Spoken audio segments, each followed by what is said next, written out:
don't get to prepare the notes that the co-drivers are reading to the drivers, so somebody like Wyeth has to have complete trust in what I'm saying and in the notes.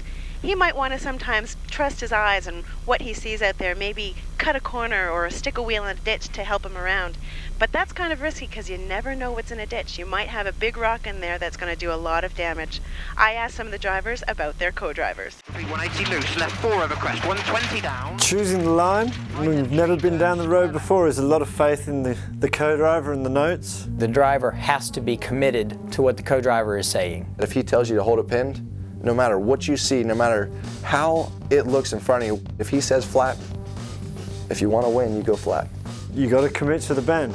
I can predict that a left 5 looks a certain way in my head. It's not so much how he says it, but when he says it. He has to give you the note right when you need it, which is something as a driver you don't always necessarily know when you need it, you just know when he's messing up. Personally, I like about 1.5 instructions ahead. That always seems to go well with me personally. With my co-driver Alex, you know, his tone adjusts. Say if we're going from a very fast section into a very slow section, we actually use certain words to kind of inject that, hey, the speed of the stage is changing.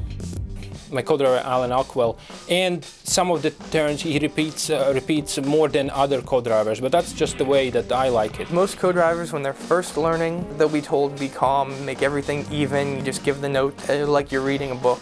I was in the car with Chrissy Beavis, and she had just come out of co-driving for somebody who wanted the notes yelled. I always thought that everybody just read the notes and whatever, that was that. She started screaming at me, and I was thinking that the world was coming to an end. I was like, my God, the steering wheel must be falling off or something's on fire. Christian Edstrom is the craziest son of a I've ever met in my entire life. First time I was ever really rallying with him. Huge cliffs on both sides of the road. He goes, flat crest. I started to lift. What are you doing? I mean, he didn't even know me from Adam, didn't know my driving skills. He's like, look, if I say flat crest, you keep that right foot to the floor, we're going to make up some time on this section. And last year we had a flat, we lost a lot of time, and we had to make up the time. So I said, Ole, I need you to push me every single corner, you know, really yell the notes. And of course, Ole's nerves are always just totally on the edge. So he's like, yes, I can do this. And he yelled himself hoarse, and we made up, you know, minutes, you know, we were flying. You just have to trust your co-driver and say, okay, this is what he's saying. I believe you, buddy. Let's go. Racers always ask, how can I get my car on television? 2 ways, win or do something stupid in front of the cameras. Here's an example, Paul. Carl Yaudeval didn't believe co-driver Amity Trowbridge when she said go straight, or maybe she missed up the note. Could happen to anyone.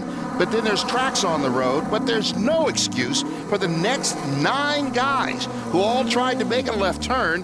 They were believing their eyes and not the co-driver's instructions. Incredible.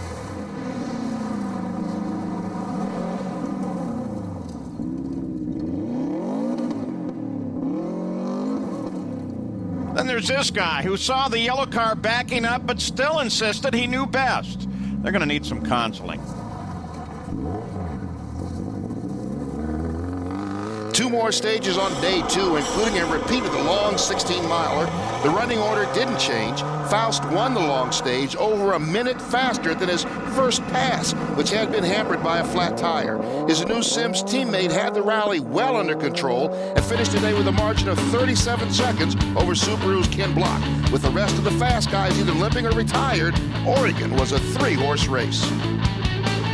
Drama. Day 3 at the Hillsborough Stadium start. Subaru Rally Team USA had changed motors overnight in Ken Block's car. Meanwhile, Pinker needed a push to get going. The driver took the blame for that one. He inadvertently left the windshield heater on overnight. New car, new buttons, dead battery.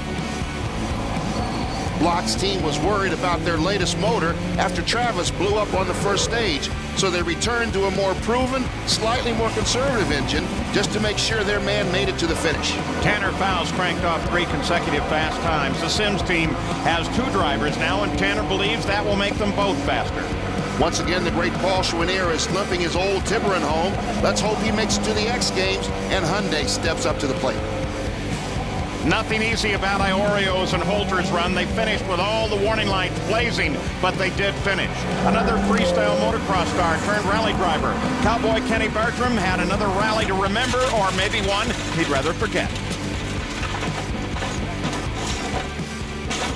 You don't have to own an all-wheel drive turbo supercar for rallying. There's great competition all through the field. Andrew Havis from Hopewell Junction, New York, won the inaugural Max Attack Challenge for two-wheel drive cars in this 88 Civic. Former Pikes Peak winner Stefan Verdier gets his second GT class win in a row. But for the second consecutive year, the Oregon Trail Rally belongs to Australian ace Andrew Pinker and British co-driver Patrick Walsh. We had a no score on the last one, so not only have we got maximum points here, but I think 3 of the guys that were in front of us non-scored here with Travis, Lachlan and ACP, so big help.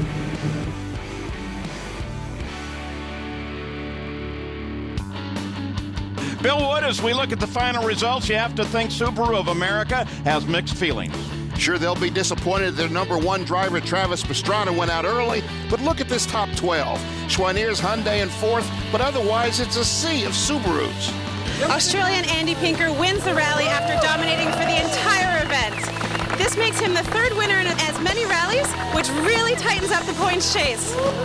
The top 8 in points after 5 events will receive invitations to the X Games, Rally America's Indy 500, the showcase event. And just like Indy, qualifying is crucial. And in other news, Wyatt Gilman and I finished in 6th. Woohoo! Yeah! For more Rally America, stay tuned after the break.